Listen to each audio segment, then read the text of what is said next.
Today, we look at how to use Horn's money plays to attack in a style that I consider as multi-level. Alright, so previously I have shown you guys a couple of the freelances, the flow motion and the pace motion. These horn sets I'm about to show you today are plays, so they will add to your freelance great. And you want horns because it pressures the paint, because the freelances I showed you, they mostly space out and it relies on freeze or other types of actions. But you want to pressure the paint with horns kind of set, so you make the defense play honest, so you can switch between freelance and plays. Now you can consider these my signature horn attack sets, and there are 2 low post plays from the Brooklyn Nets playbook once again, so please make sure you use that online or get it from my team. That playbook is legendary by this point, according to me. And the 2 plays are Punch Horns Fist 1-5 and Punch Horns 2-4. Once again, the average start times of these plays are less than 4 seconds, so they're efficient just as they are deadly. So we'll begin looking at Punch Horns Fist 1-5. You can see the play here in full sequence. What I mean by full sequence is that I'm going to run the play from start to finish. You guys know I like manipulating the branches at certain points of a play, but in this sequence I'm just going to show you the whole thing, so it does end up being a simple entry pass for the guy you call the play for. So in this case I call the Punch Horns Fist 1-5 for Al Horford.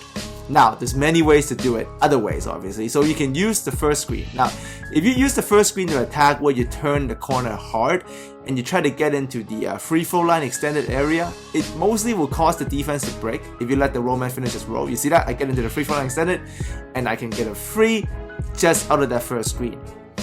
Majority of the time, if you're using that first screen aggressively where you're turning the corner and leading the roll man to dive in, you will get yourself some open frees. So you see, I'm using that first screen aggressively again, and I'm letting the roll man finish his dive so it gets the free. So if you can run the defender into that initial screen set by the opposite big that you didn't call the play for, you are most likely going to open some sort of corner free ball for your guys. As you can see, that's 3 times in a row where we got a corner free from poor defensive breakdown. This is a settings breaker. Against a computer, they have no chance, but against a human being, if they don't have good settings and good rotations, you will get them too. And obviously, there's always a pull-up if you use something like Curry. But as you guys have followed me enough, you can also turn the first pick into a katana. You can always turn anything into. That's a pick into a katana, and I still suggest you do it. One of you said in the comment before, he's like, "Oh Sam, I've seen a katana 100 times." Well, yes, because it's a good tactic. It's always a good twist to add into whatever sets and plays you're running. Keeps the defense honest, tricks them a little bit, so there's always using that first screen as a katana. And now, you can also use the second pick with the L1 button. So you're going to turn it into a manual pick and roll. You see, I'm using the second pick.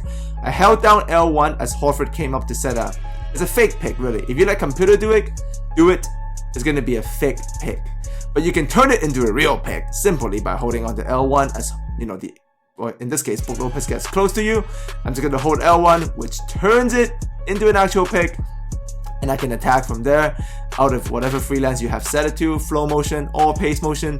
But you're starting off in horns, so you pressure the paint, which is what I want you guys to do with these sets. You gotta pressure that paint to begin possession sometimes. So here I'm using that first pick, nothing. I'm turning that second pick by holding down L1, a left bumper, into a real pick, nothing, but it still gets to that isolation post up. So plenty of picks to begin to play at the middle. That's why it's deadly. And yes, the key part of this play is to use the third and final pick. So first pick, we didn't get an open free. Second pick, we're not going to hold down L1, we're not going to turn it, but now we're going to use the third one, which leads to this dive. And that's really, really nasty action. You need an elite handler to deal with this because the side-to-side action with your pick and roll ball handler is key. You're not doing the handling to get through the branches so you can get to this point and get a roll. No. You're going to handle with aggressiveness and the intention to score with all 3 picks being set on you. That's how this playset is. There's 3 picks. There's this first one, and then there's this second one if you want to use it. If not, you can go to this third one, and you must attack every pick that is being set for you aggressively, that you are trying to find a way to score every damn time. Do not use the pick so you can just get through the motions and get to the third one and hope there's a roll. No, that's not how you do this. That's not how you use Punch Horns Fist 1-5. If you want to do it elite and you want to score all the time like I have seen here, 7 for 7, 3 for 3, that's ridiculous.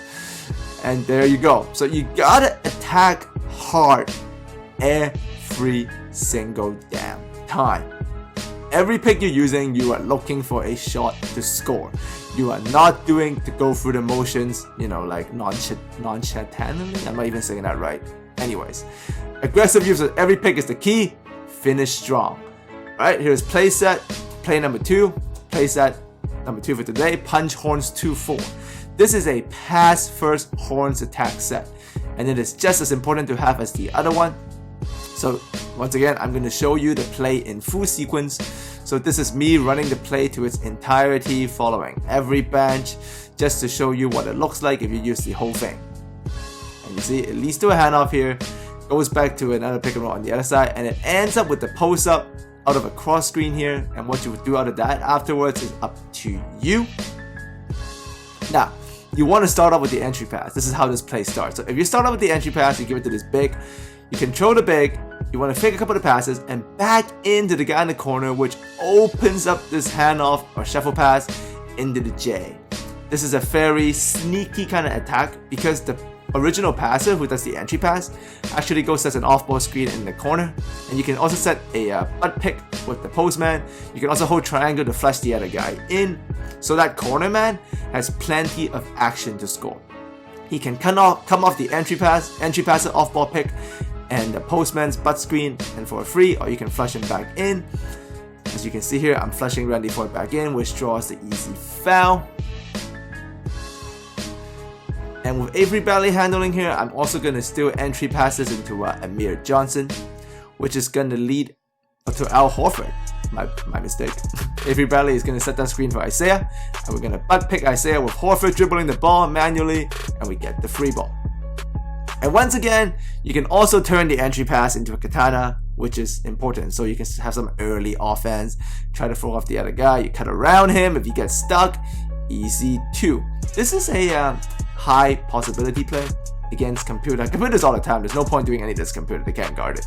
But against a user, this is also very sneaky. If you cut around, you fake that off-ball screen, right? Because they're used to you doing the off-ball screen, fake it, cut inside, nasty. And the best part about this, if you entry pass and do a katana, right? If you don't cut through and you just hold, the play actually doesn't break. So you get that original corner man action again. You become the postman, seal the corner guy's defender, and you get another free ball. That's why this horn set, this punch horns 2-4 is glorious. You might as well actually start off with the katana every time, honestly, because you can fake the off-ball pick, and if you can't cut in, do the off-ball pick. The play does not break even if you pass it and pass it again. You get this middle action that flows into a pick and roll with the opposite big at the elbow. Cross screen back down to the big you called the play for. Nasty, nasty set. Here you can see one last time with the punch horns 2-4 from the Celtics. Isaiah Thomas dump pass to Horford. No katana. We become Horford again. We seal out, give it back to Avery Bradley. Flows into the odd pick with the opposite big. Cross screen, which frees up the big that we called the play for. Isolation post up, fade away, not too bad at all. So these horns multi-attack sets are crucial to your 2K success, just like the other quick hitting plays I showed you in the previous videos if you haven't checked that out. I always suggest you guys attack out of freelance because, like pace motion and flow motion, like I showed you earlier, they're glorious freelance sets. Multiple pick and rolls, katanas, they got everything. But they are kind of spaced. You need these horn sets to pressure the paint and get both your bigs involved. You always want to stay versatile in 2K. Pace motion is awesome, but what that really does is you're relying on free balls. And sometimes frees don't go down and you need alternatives. These are alternative ways to get frees and get other shots and get shots in the paint, get some inside shots. And remember, it's all about attacking once, then twice, then again and again and again. Especially with Punch Horns Fist 1-5. Never run any of the money plays and the sets I show you just to go through the motion. Hopefully when you get to a certain branch, it'll just be an easy score. Don't do that. You must run every single branch with the intention to score. And then if you see an opportunity to score, read and react and take advantage. Do not go through things in motion, just all lazily. Always aim to attack, always aim to score, put pressure on the defense of every single branch, try as hard as you can with every bench, and when you see an opening, be relentless, be merciless, attack and destroy. Alright, this Brooklyn Nets playbook, absolutely legendary in my opinion. Rarely in 2K do you ever find a playbook that has I have no idea how many money plays this playbook has. Maybe like 8? That's 8 money plays in one playbook. In a world where we can't do custom playbook and you're stuck on buying playbooks on my team, a playbook that has 9 money plays for your pick and roll ball handlers and your bigs is amazing. So this is just something you have to use throughout the year, I believe.